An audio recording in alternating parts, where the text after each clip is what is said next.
إنا فتحنا لك فتحا مبينا ليغفر لك الله ما تقدم من ذنبك وما تأخر ويتم نعمته عليك ويهديك صراطا مستقيما وينصرك الله نصرا عزيزا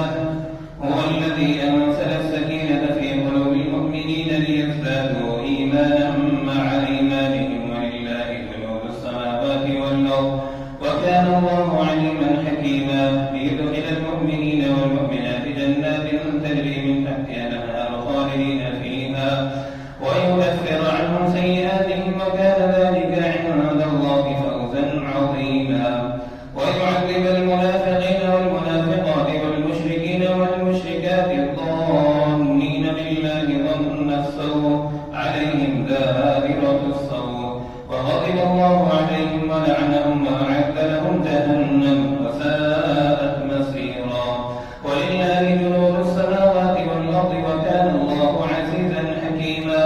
إنا أرسلناك شاهدا ومبشرا ونذيرا لتؤمنوا بالله ورسوله وتعزروه وتوقروه وتسبحوه بكرة وأصيلا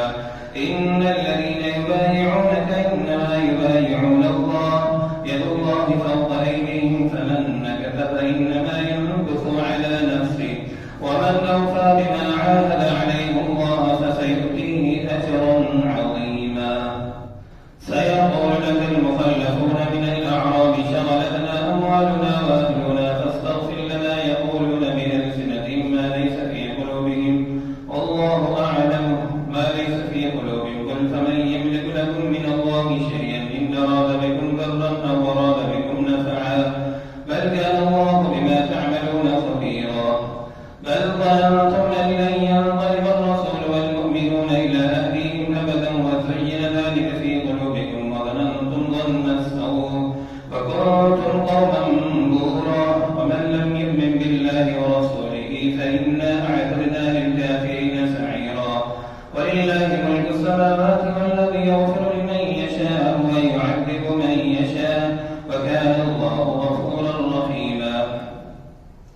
سيقول المخلفون إذا انطلقتم إلى مغانم لتأخذوها ذرونا نتبعكم يريدون أن يبدلوا كلام الله قل لن تتبعونا كذلكم قال الله من قبل فسيقولون بل تحسدوننا قل لن يغفر الله بل كانوا لا يفقهون إلا قليلا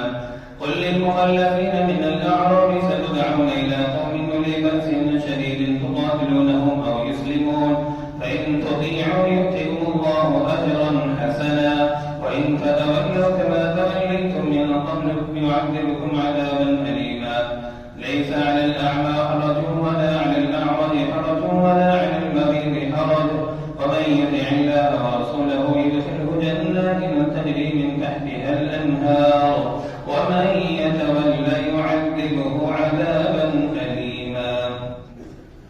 لقد رضي الله عن المؤمنين إذ يبايعونك تحت الشجرة فعلم ما في قلوبهم فأنزل السكينة عليهم وأثابهم فتحا قريبا ومغانم كثيرة يأخذونها وكان الله عزيزا حكيما وأعلمكم الله مغانم كثيرة تأخذونها فعجل لكم هذه وكف أيدي الناس عنكم ولتكون آية للمؤمنين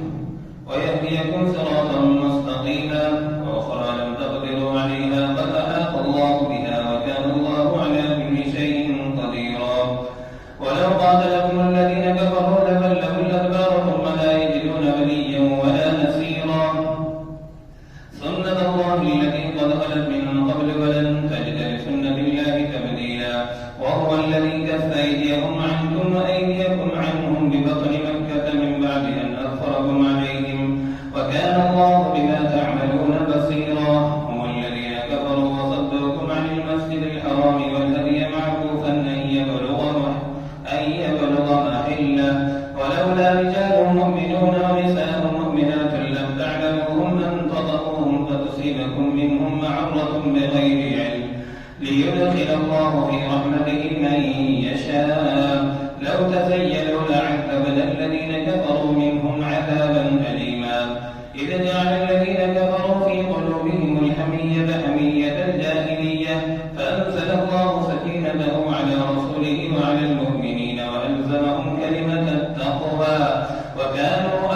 بها وأهلها وكان الله بكل شيء عليما لقد صدق الله رسوله الرؤيا بالحق لتدخلن المسجد الحرام إن شاء الله آمنين محلقين رؤوسكم ومقصرين لا تخافون فعلم ما لم تعلموا فجعل من دون ذلك فتحا قريبا هو الذي أرسل رسوله بالهدى ودين الحق ليظهره على الدين